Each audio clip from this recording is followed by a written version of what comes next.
October 6, 1981 shook the world when Anwar El Sadat, president of Egypt, was assassinated by members of his own armed forces.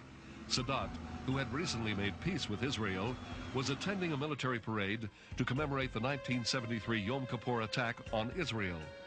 The review included a display of Egyptian troops, military hardware, and jet flyovers.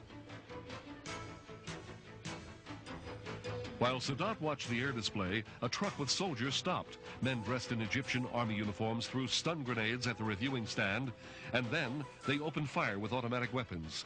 They fired directly into the presidential platform.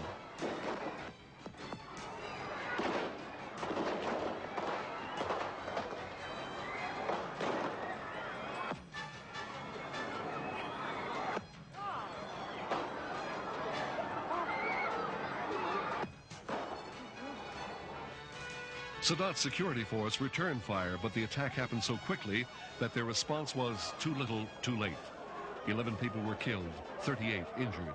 Sadat, mortally wounded, was carried away for medical help, while guards hustled an uninjured vice president, Hosni Mubarak, from the scene. Sadat died shortly after the attack.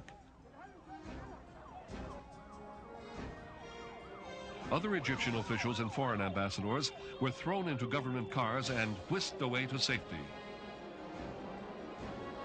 Troops from the Presidential Guard moved into the heart of the turmoil. No one was exactly sure how or why this attack had happened. At the center of the confusion, people ran in every direction as the army tried to take control. Some of the assassins escaped in the chaos. When one of the assassins was captured, soldiers had to fight off people who wanted to kill the arrested man. Officials reported that 3 of the conspirators were killed during the attack and 3 were apprehended. More co-plotters would be arrested later. It was determined that the attack was the work of a group of Muslim fundamentalists within the army. They were unhappy with Sadat's peace treaty with Israel and recent crackdowns on religious extremists. News of Sadat's assassination was met with great mourning. The future of the Middle East peace Sadat had helped forge was now uncertain.